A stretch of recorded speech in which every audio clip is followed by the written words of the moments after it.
In this tutorial, we are going to learn 3 ways to import audio into Pro Tools. It's important to note that when you copy or import audio into Pro Tools, it doesn't necessarily make a copy and place it in your audio files folder of your session. Let me show you an example. I'm going to drag this file into the Clips window. We see it there. I can preview it, holding down the Option key, click the mouse. But notice that in my session, the audio files folder is still empty. What Pro Tools is doing is referencing the file somewhere on the hard disk. The problem with that is if I were to save and quit my Pro Tools session, copy the session folder onto a flash drive and remove it, and open it on another computer, my Pro Tools session would open and all the audio would be gone. It wouldn't have copied with the session. So we need to check a very important preference. Go to Pro Tools Preferences, and we go to the Processing tab. It says Automatically Copy Files on Import. That will copy them to your audio files folder most of the time. So we want to press OK for that. Now if I do the same process, drag this to my Clips folder, notice that 2 files open up or are added to my audio files folder. It takes this interleaved stereo file and splits it into 2 mono files, which is how Pro Tools works best. Okay, I just showed you the drag and drop method of copying an audio file. Just drag it in the Clips window.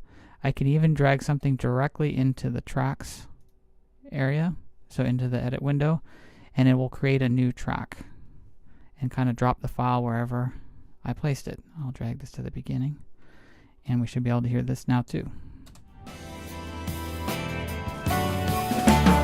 And as you can see, because I had copy audio files checked, the audio files were split into the Pro Tools preferred format, also the sample rate and bit depth of my session, and placed in the audio files folder. Okay, another way you can import audio is to use File, Import Audio. And here we have kind of a fancy finder window. You can look for files, you can preview them, and you can choose to add a reference or copy the file into the audio files folder. So I'll go to my desktop, look for some files, and there's some here. I'll go to the CD. You can also import directly from a CD. So I'll choose this. It's reading the CD now.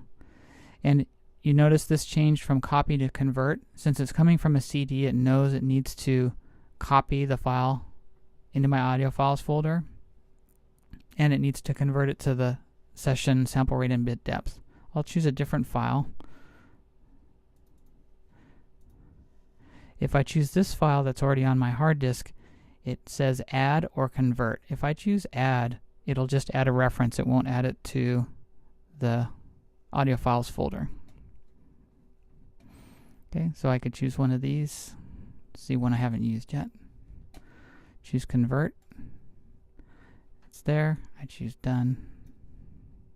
And then it will ask me where do I want these converted files, and most likely you want them in the audio files folder for your session, which is right here. So I'll say open.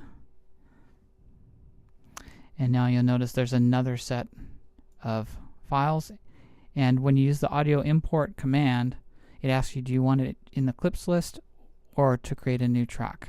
So I'll say clip list. It adds it here. Okay, one other way that you can import audio is from what's called the Workspace Browser. That's here.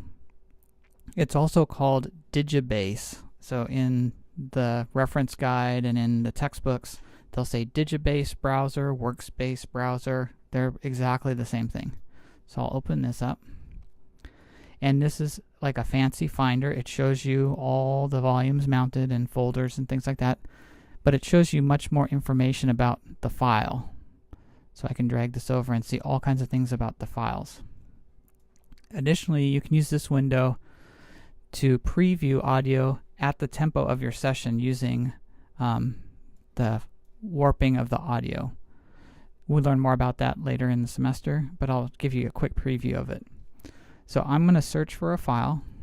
So I'll hit the little magnifying glass, the search window comes up, and I'll look.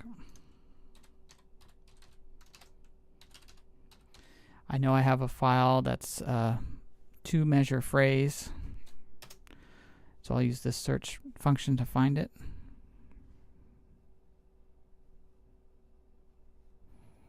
I can narrow down where it searches. I actually know which disk it's on, so I'm going to narrow down to that disk.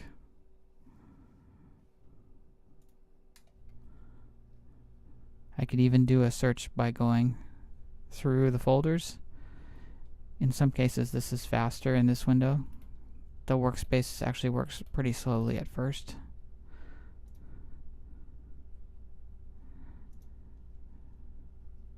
And I know my file is in this folder, so I'm going to go there now.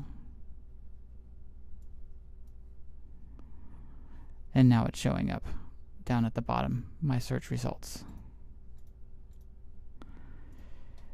Okay, this is the file I was looking for, and I can preview it by clicking the little speaker.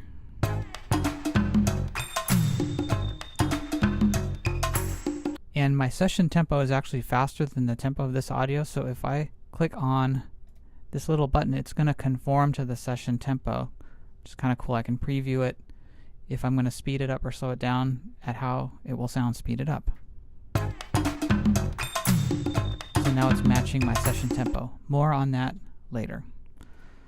So once you've found it, you can simply drag the file into the clips window.